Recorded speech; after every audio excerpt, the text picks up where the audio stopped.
Good morning everybody. Today we will discuss about the problems regarding with the interference. हम 10 question लेंगे जो कि interference के लिए क्वेश्चन पूछे जाएंगे और पहला क्वेश्चन आता है For constructive interference to be take place in a monochromatic light of wavelength lambda, the power difference should be इन चारों ऑप्शन में कौन सा करेक्ट है। अगर आप देखें कि पहली बात तो ये पूछा गया है, ये देखें आप यहाँ देखा गया है कि बी पॉइंट पे अगर आप कैलकुलेट कर रहे हैं जो दो वर्चुअल सोर्स हैं तो इनका पाथ डिफरेंस क्या होना चाहिए, पाथ यानी कितना ये डिस्टेंस ट्रेवल एक्स्ट्रा करेंगे वो पूछा गया है। अगर पी पे कंस्ट्रक्टिव इंटरफेरेंस है, नेक्स्ट क्वेश्चन में यहीं पे डिस्ट्रक्टिव इंटरफेरेंस मानते हैं जब इनका पाथ डिफरेंस यानी कि पाथ कितना ज़्यादा चलेगा डिफरेंस होगा उनमें वो पूछा गया है। तो उसमें आप देखेंगे नेक्स्ट पार्ट पहले का आंसर जो आता है वो आता है 2n λ/2। डिस्ट्रक्टिव इंटरफेरेंस अगर बन रही है तो between the two monochromatic lights off path length is lambda, the path difference should be. इसमें अगर आप देखें ये आंसर करेक्ट है और ये भी आंसर करेक्ट है, मगर 2n प्लस -1 होता है कि या तो माइनस हो या प्लस हो, तो उस केस में बी आंसर हमारा करेक्ट आता है, ये नहीं होता ये भी नहीं होता।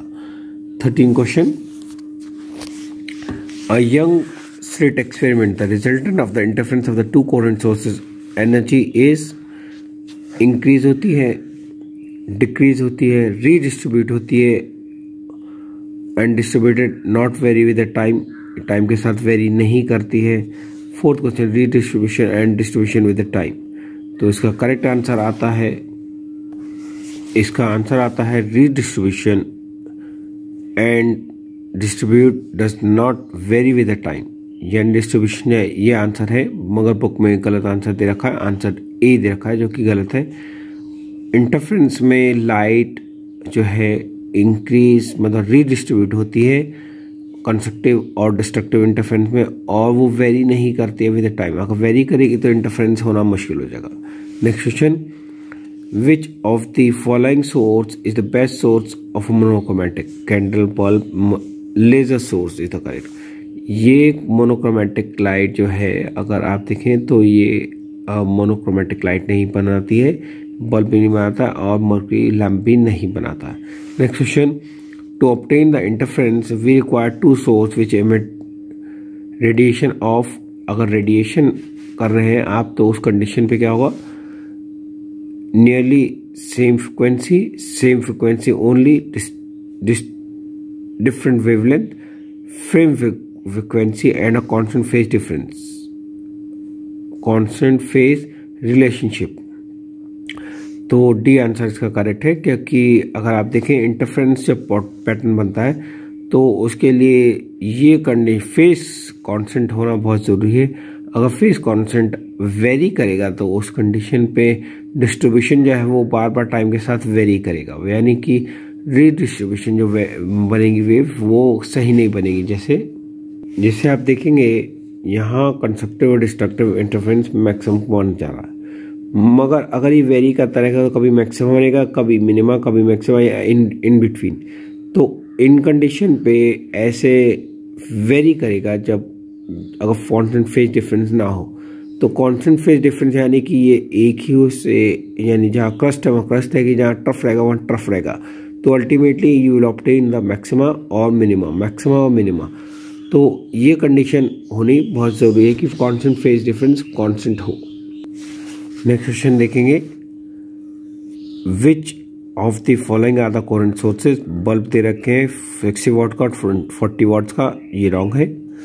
दोनों 60 वाट के तब भी या दोनों 40 वाट्स के हो तब भी हमको कोहेरेंट सोर्स नहीं मिलता। कोहेरेंट सोर्स है या तो हम बायप्रिज्म से बनाते हैं या फिर पिन होल से दो वर्चुअल सोर्सेज बनाते हैं, तो उस कंडीशन में कोहेरेंट सोर्स बनता है।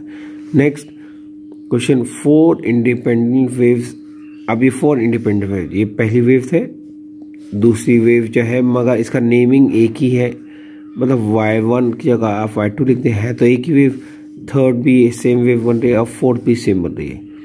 तो the interference is possible only in ये रखिए कि इंटरफ्रेंस इनमें से कौन सी में पॉसिबल है। तो आप देखेंगे first 1 and 3rd, 1 and 3rd is this one, मगर कॉस थीटा ये अलग है। कोहेरेंट सोर्स के लिए आपका मतलब इंटरफ्रेंस होना के लिए आपको दोनों साइन चलें या फिर कांस्टेंट फेज हो, इसमें हमें पता नहीं चल रहा है। Next is 1 and 4th, 1 and 4th में भी चेंज नहीं आएगा क्योंकि कांस्टेंट फेज डिफरेंस नहीं आ रहा है।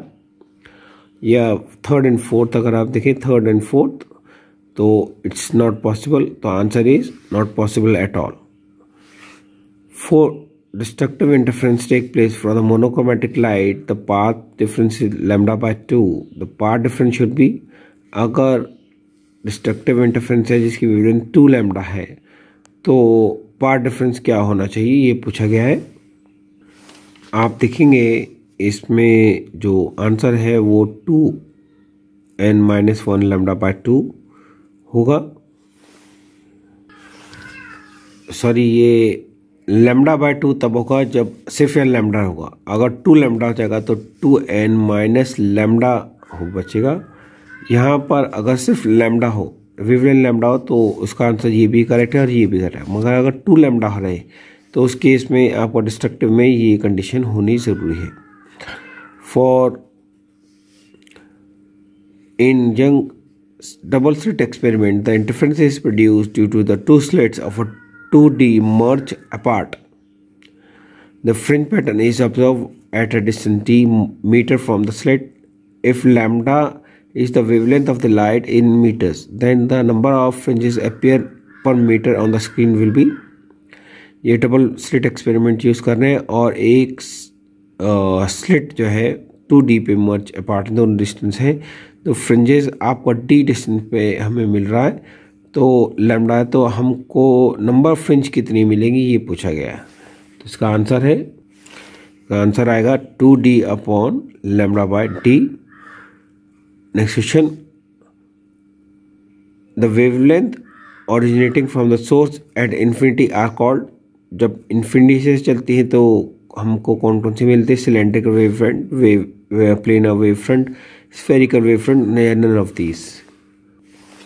इसका करेक्ट आंसर जो है वो है प्लेन वेव फ्रंट, मगर बुक में स्फेरिकल वेव फ्रंट दे रखा है। इस क्वेश्चन में मुझे डाउट है क्योंकि ऐसे नहीं होता। जब इन्फिनिटी से आती है लाइट तो प्लेन वेव फ्रंट में आती है, प्लेन वेव फ्रंट में। तो मेरे हिसाब से बी आंसर करेक्ट है। ये चेक करना पड़ेगा कि बुक में डी इन्होंने क्यों गलत दे रखा। आज के लिए हम इतना ही करेंगे और जिन्होंने मेरा चैनल सब्सक्राइब नहीं है सब्सक्राइब कर दें, शेयर करें और press the bell icon button, जिससे कि मेरी हर एक नई वीडियो का नोटिफिकेशन उनके पास आता रहे।